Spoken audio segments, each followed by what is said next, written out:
Um vídeo que foi mandado aqui pelo nosso querido Gabernel, que mandou um vídeo aqui do Só Mais Uma Quest, que é a história do Final Fantasy X. Um conto sobre filosofia e conservadorismo religioso. Vamos dar uma conferida?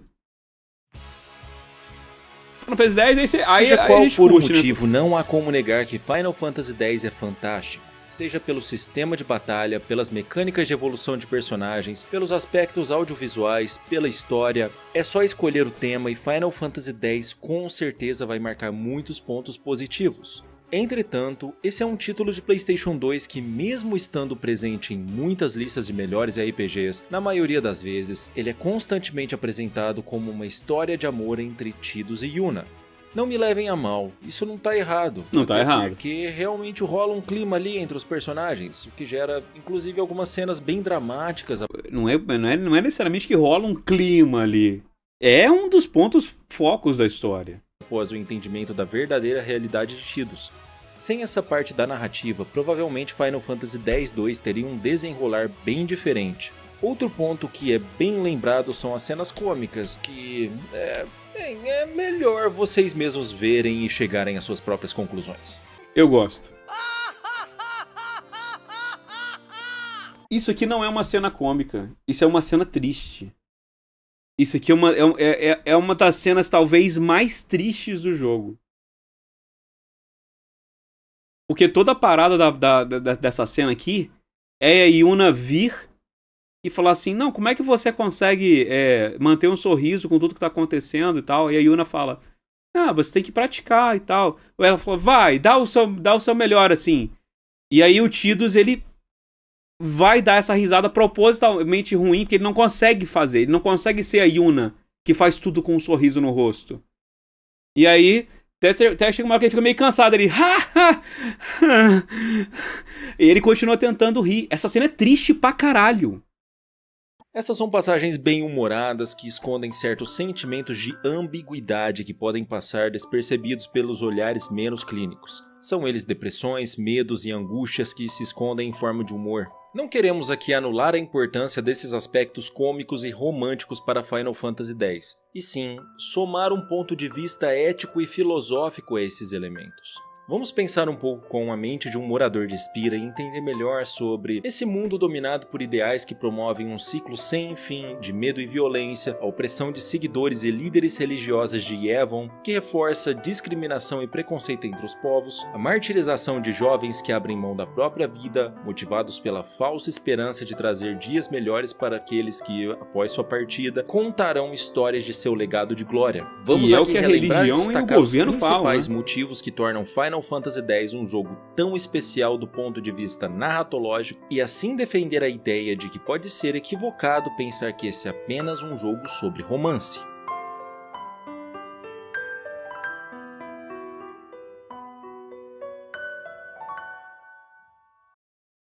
Sad. Para O Kimari melhor tentando sorrir entendimento da também é muito narrativa, bom, mano. vamos definir alguns conceitos da mitologia de Spira. O mais importante desses conceitos é a premissa de vida e morte, ou então de vida após a morte, que é bem diferente de tudo que estamos acostumados. Quando uma vida se encerra em Spira, sua energia espiritual é desencarnada em forma de corpos de luz, que se chamam Fireflies. Essa energia, que pode, de certa forma, ser interpretada como a alma da pessoa, tem a opção de aceitar a morte de forma tranquila e ir em direção ao submundo, que aqui é conhecido como Farplane, ou então negar sua própria passagem ao estado de não existência e continuar vivendo em Spira. Mas nem tudo Calma, é a gente tão tirou fácil minha assim. calma? A negação da morte Claro, é não foda, é mano. garantia Não de do vida nada um eterna. Malboro. Caso essa alma opte por seguir esse caminho, provavelmente haverá consequências para ela, como a perda da própria humanidade, fazendo ela se tornar um monstro que apenas vaga pelo mundo. Outro tipo de experiência de vida após a morte é um ritual de remoção da alma de uma pessoa ainda viva, muito utilizado no passado por indivíduos da cidade de Zerkend. Nesse ritual, a alma é selada em uma espécie de estátua, onde permanece ali adormecida, em um sonho eterno. Essa alma é conhecida como Faith. Aqui então entra o papel dos Summoners em Spira. Eles estão no centro da narrativa. Tudo gira em torno de sua história. Uma alma em negação vagando por Spira pode ser salva por um Summoner, através de um ritual de passagem onde essa alma será enviada ao submundo. Infelizmente, Uma das cenas sabemos mais que o mundo hipnóticas está de videogame, infestado de a pessoas dança que da se Yuna. negam a aceitar uma situação tão trágica, e por isso temos tantos monstros em Spira. É papel dos Summoners fazer essa limpeza. Outra característica muito importante dos Summoners é a capacidade de realizar rituais de evocação de entidades denominadas Aeons. Os Aeons são basicamente a manifestação O Summoner física pode de um summonar. Faith, através de seus sonhos e suas emoções mais fortes. Podemos dizer que os Summoners são pessoas com alta sensibilidade a seres espirituais, e assim dedicam suas vidas, literalmente, a restaurar o equilíbrio do mundo, que é constantemente danificado pela natureza egocêntrica humana. Conhecendo esses aspectos, mesmo que de forma básica, podemos entender um pouco mais da história de um milênio inteiro dedicado aos tão falados ensinamentos de Yevon. Curses. Ow! A relevância O Walker narratológica demora, de né, Final até Fantasy ele- X começa até clicar 1000 com ele, anos né? antes da chegada do personagem Tidus a Spira. Naquela época, Zanarkand era uma metrópole próspera, com suas atrações turísticas, campeonatos de Blitzball, prédios majestosos, vida boêmia, um lugar magnífico para aqueles que gostam de aventuras da cidade grande. Bevel, por outro lado, era a capital da tecnologia, onde as chamadas máquina eram produzidas, simplificando atividades que apenas a magia poderia proporcionar anteriormente. Bom, e já imaginamos como esse ciclo termina, né? Primeiro vem E o Walker tecnologia, descrente ali, por que depois que o você poder, tem depois Bevel, ganância, essas máquinas? tirania, guerras, destruição. Inevitavelmente, líderes religiosos de algumas cidades se desentenderam ali e a guerra aconteceu. Quando Bevel estava prestes a aniquilar seus oponentes, o líder de Zanarkand, Yu Yevon, que também era o summoner mais poderoso daquela época, realizou um ritual de evocação poderosíssimo, oferecendo a alma de todos os moradores de sua cidade como fez. A intenção de Yu Yevon era criar uma réplica de sua cidade nos sonhos desses Feis, de modo que a cidade pudesse sobreviver a qualquer custo, No mundo dos nem que sonhos. seja apenas nos sonhos daquelas almas. Além disso, ele utilizou os Fireflies daquelas pessoas para manifestar uma entidade à sua volta, com uma espécie de casca ou armadura que ficou conhecido como Sin. O Sin então seria responsável por proteger a Zanarkand dos sonhos dos Faith e promover uma revanche dessa guerra, destruindo qualquer civilização que tenha uso de máquina como suas atividades principais. Uma observação aqui é que os corpos dessas pessoas utilizadas no ritual de evocação do Sin podem ser avistados no pico do Monte Gagazet. Parar por alguns instantes no jogo para observar e entender o significado daquela parede cheia de corpos foda essa parede. uma experiência, no mínimo, interessante. O que Yu Yevon não contava é que a situação sairia do seu controle. No núcleo de Sin, ele perdeu toda a humanidade e se tornou nada mais que um animal selvagem em busca de destruir tudo que ele vê pela frente. Obviamente, muitas cidades foram destruídas, muitas vidas chegarão ao fim e o pânico moral foi instaurado, onde a mensagem principal é que Sin era a punição pela desvirtuação da humanidade, principalmente pelo uso de tecnologias proibidas. Nessa história macabra, apenas 2 pessoas em Zanarkand foram poupadas: a filha de Yu Yevon, Yunalesca, e seu marido Zeon. É bem conveniente, né? Yunalesca, vendo a situação, não perdeu tempo e se ofereceu para derrotar Sin.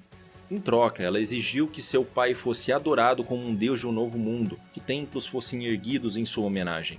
Então, mais uma espécie de ritual, dessa vez um que exige que o ritualista e o sacrificado possuam laços afetivos fortes, Yunalesca transformou seu amado Zeon em Faith e ofereceu sua alma para que o ritual de evocação de um Aeon seja completado. Esse ficou conhecido como Final Aeon e se tornou a única coisa capaz de derrotar Sin. Mas como tudo aqui possui seus efeitos colaterais, durante o ritual de evocação do Final Aeon, Yunalesca também morreu. Além disso, o Final Aeon foi incorporado ao núcleo do Sin no processo. Assim começou um ciclo interminável de sacrifícios, aquele que é conhecido pelos habitantes de Spira como a Espiral da Morte. Pense da seguinte maneira: 10 aninhos o Sin só de agora, paz. com o face do Final Aeon De resto, no começa seu tudo de núcleo, novo. é uma armadura que protege o espírito corrompido de Yu Yevon. Um segundo Final Aeon é a única coisa que consegue destruir essa armadura. O Summoner que evocar o Final Aeon morrerá durante o processo. Yu Yevon, então, desprotegido pela destruição da sua armadura, transforma o novo Final Aeon em sua nova armadura. Ou seja, o Final Aeon que destruiu Sin está condenado a virar o próximo Sin. E ele vai aparecer de novo em 10 anos. Pense que esse é o tempo necessário para Yu Yevon forjar novamente a sua armadura, deixá-la pronta para o combate. Esse período de 10 anos em que o Sin dá uma trégua ficou conhecido como Calmaria. O ciclo então vai se repetindo infinitamente, pois a única coisa capaz de derrotar Sin é o Final Aeon, e o Final Aeon sempre se transforma em Sin. Sempre haverá demandas para Summoners dispostos a sacrificarem suas vidas pelo bem coletivo desse mundo. A Yunalesca então ela negou a sua própria morte e resolveu residir em Zanarkand. Não a dos sonhos, mas sim a de verdade, toda destruída. Onde ela ficou responsável por entregar o Final Aeon para aqueles Summoners corajosos que se aventurarem e derrotarem Sin. Desse jeito começa a religião de Yevon. Assim, inicia-se uma nova era de medos, sacrifícios e preconceitos. Os ensinamentos de Yevon dizem que Sin é a punição da humanidade pelos seus pecados, que o uso da tecnologia será punido com morte e destruição, que sacrifícios devem ser feitos para que a redenção seja alcançada. E assim, a cada Summoner e Guardião que tenham entregado suas vidas pela humanidade, criava-se a esperança de que todo o sofrimento causado por Yevon tivesse sido suficiente, de que toda a humanidade se esforçou ao máximo para obter sua bênção, e de que aquele sacrifício teria sido o último. Entretanto, essa é uma esperança que nunca se realizará, como a própria Yunalesca revela durante o jogo. Isso nunca acabaria. A humanidade nunca seria considerada livre dos seus pecados aos olhos de Yevon. Ainda assim, cada Summoner morreu esperando ser o Até último. chegar a nossa PT e falar assim, pô, vou resolver isso por conta própria. Se renovam, mas a ira de Yevon se mantém sempre a mesma.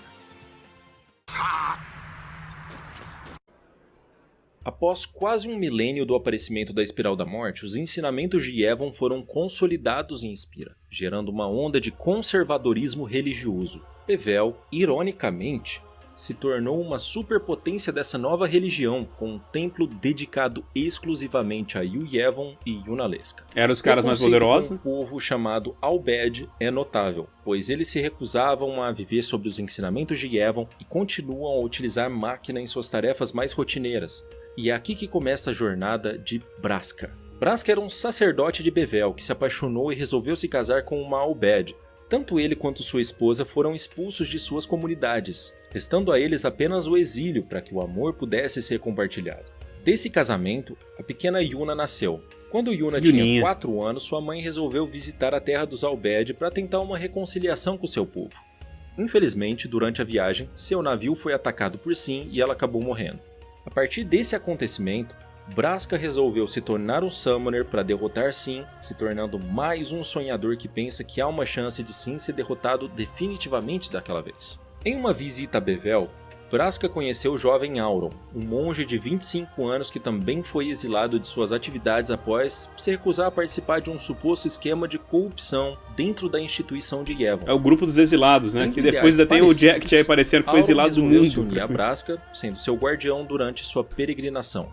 Ao ouvir boatos sobre um outro homem, bêbado, que foi preso em Bevel alegando ser um morador de Zanarkand, Braska resolveu fazer uma visita ao prisioneiro. Esse era Jekt.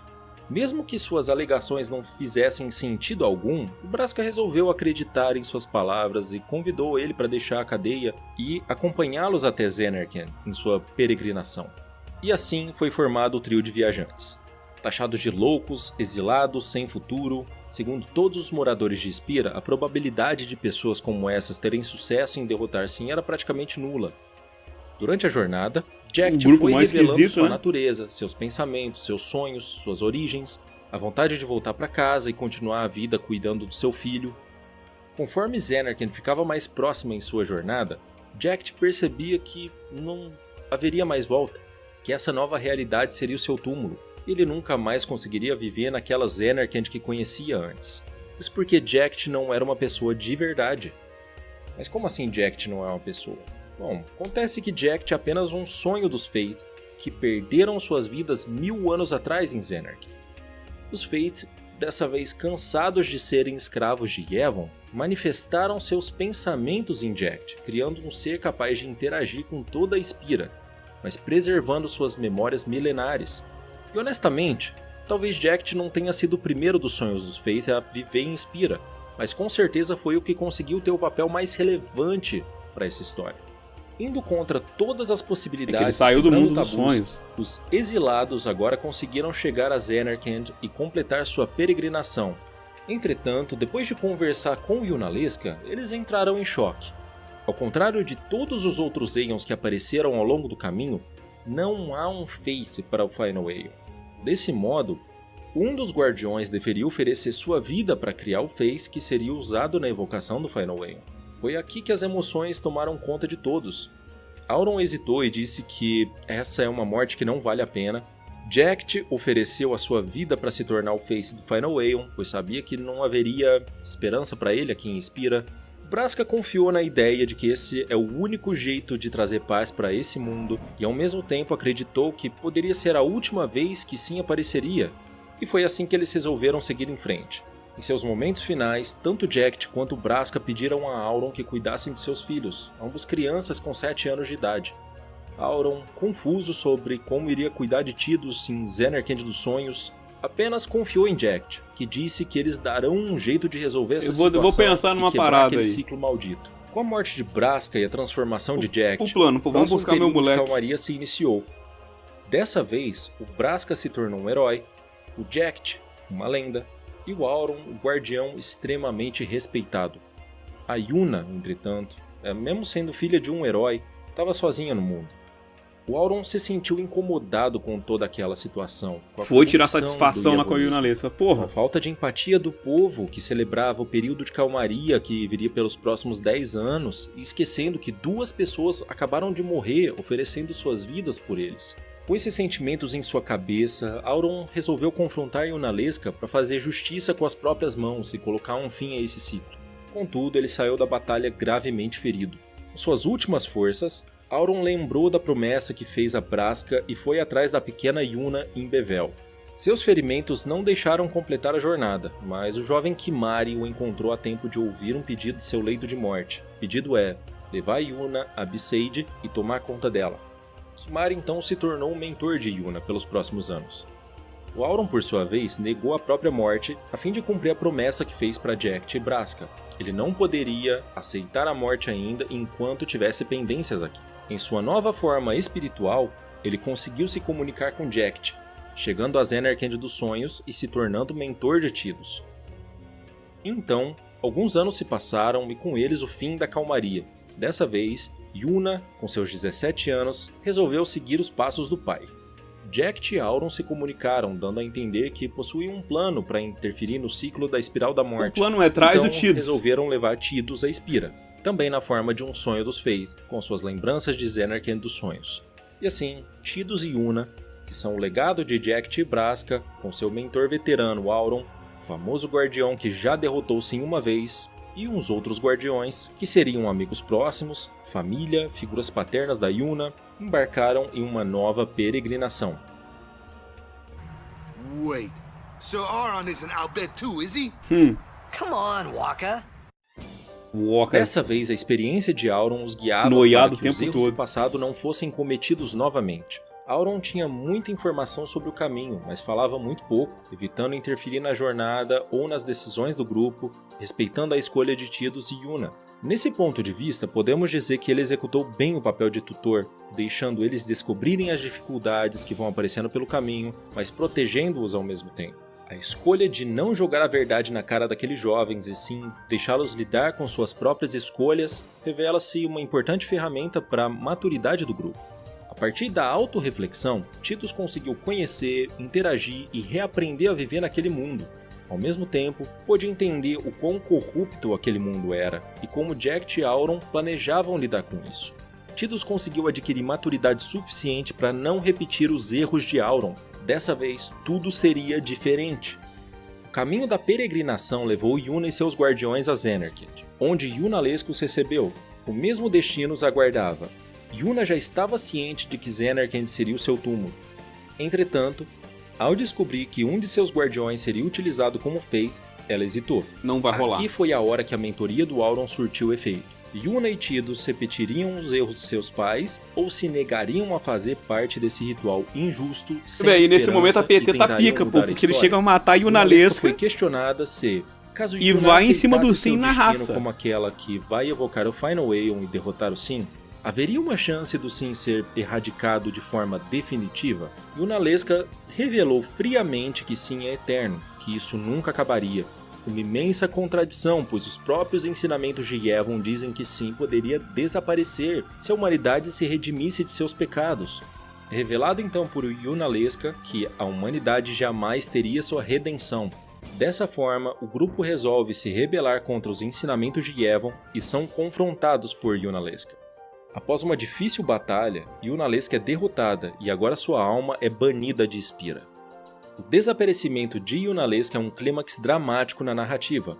O Final Aeon é a única coisa que consegue derrotar Sin, e é entregue por Yunalesca apenas aos Summoners que conseguem completar sua peregrinação e oferecem um de seus guardiões como fez. Ou seja, naquele momento, não havia nenhum meio restante de derrotar Sin no mundo. Spira estava condenada a conviver com Sin eternamente, sem períodos de calmaria, sem esperança de que Sin pudesse ser derrotado definitivamente algum dia, e com a população vivendo em um medo constante do fim dos tempos estar próximo. Contudo, Tidus tinha uma carta na manga. O Sin é seu pai, Jecht.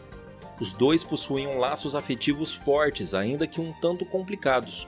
Aproveitando esse laço, o grupo conseguiu E durante a gameplay de memórias afetivas chegaram a ver um momento que o Sin reagia, mesmo, né? Parcialmente, Ele tinha laços do Jecht ainda, ouvia a música. Dessa forma, eles puderam chegar a um núcleo. Em um reencontro emocionante, Jecht conseguiu se despedir de seu filho e de Auron antes de voltar a ser uma besta incontrolável e atacar seus amigos. Mas esses laços afetivos entre Jecht e Tidus foram o suficiente para que Jecht conseguisse segurar o poder descontrolado do Sin. Mano, botou o nome Sin. do bicho de capivara, que o Sin fosse derrotado. É como se Jecht estivesse sabotando o Sin, lutando ao lado de Tidus a favor da sua própria extinção. Durante a batalha, inclusive, é possível executar um comando de conversa entre Tidus e Jecht, onde o resultado é a memória afetiva sendo ativada em Sin e anulando ataques mortais contra o grupo de Yuna. Ao fim da batalha, Sin foi derrotado e Yu Yevon ficou exposto. Yuna foi erradicando todos os feitos presentes ao alcance de Yu Yevon, não restando nada para que ele usasse como sua nova armadura. Yu Yevon, então, pelas mãos de Yuna, Tidus, Auron e seus guardiões, teve o mesmo destino de Jecht, sendo definitivamente erradicado de Spira. Assim, os Faiths milenares de Zanarkand finalmente conseguiram se libertar de seu sono eterno. Tidus desapareceu com os sonhos, pois havia cumprido seu papel e finalmente poderia pararam descansar de sonhar. em paz. Os Faiths conseguiram, guiados pelo espírito de Auron, conseguiram que um de seus sonhos, Jecht, se infiltrasse em Sin e tomasse controle da armadura de Yu Yevon. Então, com a ajuda de Yuna e seus guardiões, colocaram outro de seus sonhos para confrontar o primeiro, tendo vantagem sobre o controle do poder de Sin. Dessa forma, Yevon ficou exposto e finalmente pôde ser exterminado. Aqui acaba um período milenar do sofrimento de Spira. Acabou. Não haverá mais sacrifícios, não haverá mais medo, não haverá preconceito entre os povos devido às diferenças dos ensinamentos de Yevon. Isso aqui pega muito, pô. Não, que isso, esse final, mano. Ela assoviando, mano, no mar, velho. Mano, tomar no cu. A calmaria será eterna. O final do jogo contrasta pra ver se com ele a cena volta, de porque ele falou que sempre vai atrás dela quando assoviar. Yuna e seus guardiões na que entrada isso, de Zanarkand, onde todos estão cabisbaixos, tristes, depressivos. Eles sabem que estão caminhando em direção à morte, mas continuam a seguir seu caminho, porque sabem que essa é a vontade do mundo em que vivem. Um mundo corrompido pelos ideais narcisistas e vingativos de um líder que ousou sacrificar seu próprio povo e os torturou mentalmente por 1 milênio. Um líder que governou através do medo, pânico, punição, destruição, sem ao menos oferecer possibilidade de redenção àqueles que entregaram suas vidas para segui-lo. Yu Yevon foi destruído pelas mãos daqueles que juraram proteger seu legado, mas que não concordaram com sua corrupção. Seguidores de Yevon como Yuna, Lulu e Wakka precisarão aprender a viver novamente. O Deus do mundo que conheceram não existe mais. Entretanto, como seria a nova vida desse povo, sem um Deus que traz morte e destruição para aqueles que negam seus ensinamentos? Como será essa nova vida, onde o corredor da morte conhecido como peregrinação será esquecido e não levará mais jovens a seus túmulos? Onde Yuna e os outros Summoners não precisam mais fingir que estão contentes e satisfeitos em servir um povo que demanda que suas vidas sejam trocadas por 10 anos de paz? Bom, eu não sei quanto a você, mas para mim, essa Nova Spira é um lugar muito mais justo e seguro para se viver. Infelizmente, Yuna perdeu seu amado, mas aí depois vem o 10-2, dilemas éticos e filosóficos, que tal a gente deixar para falar de romance em outro vídeo, hein? Se você acompanhou esse vídeo até o final, muito obrigado, sua presença é valiosíssima para nós. Já aproveita para se inscrever no canal para não perder nenhuma análise filosófica dos videogames no futuro. E se puder, deixa seu like aí, um comentário. Como você acha que será a vida em Spira após os ensinamentos de Yu e Evan serem erradicados? Como você conheceu o jogo? Como foi a experiência com o jogo? E você acha que Final Fantasy X deveria ter um remake ou uma continuação? O Final Fantasy X-3 de repente, com novos personagens ou até um prequel com a peregrinação de Braska? Tem muita coisa legal pra gente discutir sobre esse jogo fantástico ainda. Até a próxima, hein? Cara, se fosse a prequel eu ficava quieto, mano. Porra, o 10-3, cara. E eu já falei com vocês, né? O 10-3 ele vai rolar, meus queridos. Ele vai chegar. Eu gostei aqui do vídeo. Foi uma contagem da história aqui, né? Uma contagem, tá certo? Eu não sei. Mas foi um telling. Um telling da história um pouco mais... como se fosse uma vista de cima, tá ligado? Uma vista de Deus, né? Contando mais um relato cronológico e mais certinho, assim, uma passagem um pouco mais histórica mesmo, né? Mas, pô, é foda, mano. É incabível o quanto que... O que a Square fez com Final Fantasy X, com as sequências, é simplesmente uma...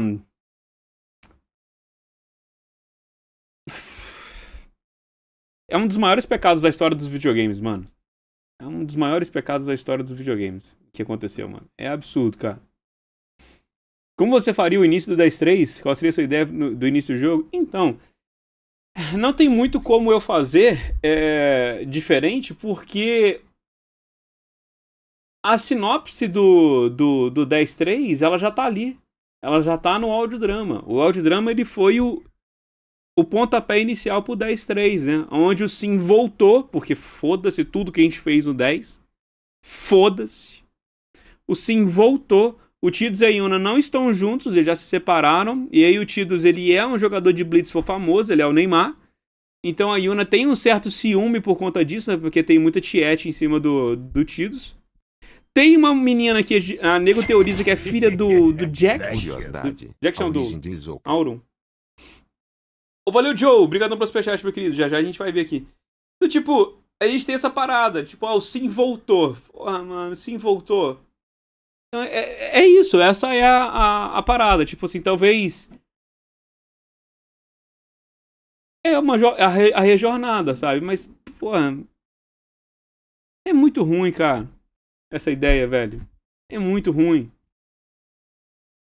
Eu fico impressionado como que eles conseguiram cagar. Veio o 10-2, cagou. 10-2 já cagou tudo. Veio a novel, cagou mais ainda. A novel, o Tidus... eu vou lembrar pra vocês. Na novel, o Tidus morre. Ele e a Yuna já estão tendo... cara, você botar o Tidus e a Yuna pra começar a TDR já é ruim. E na novel, o Tidus morre. A Yuna... porque um deus ex machina do caralho acha uma Faith no meio do cu de umas ilhas perdidas aí. E essa Faith, por milagre, ela dá o poder da Yuna de fazer um resurrect. Ela ressuscita o Tidus com um asterisco. O Tidus não pode saber que ele morreu e foi ressuscitado. Ah, vai tomar no cu, mano. É um roteiro muito mal escrito, velho. É muito mal escrito. E aí vem do nada o audiodrama. Que dá esse setup que eu falei com vocês. Que o Sim volta. O Tidus e a Yuna já estão separados. Tem uma menina que o pessoal fala que é filha do Auron. Mano, é impressionante o quanto que a Square conseguiu cagar pra uma história tão perfeita igual a do 10, mano. Tão perfeita. Isso eu fico falando, cara. O Final Fantasy que mais se safou foi o 8. Que não teve essas porra. O 9 também.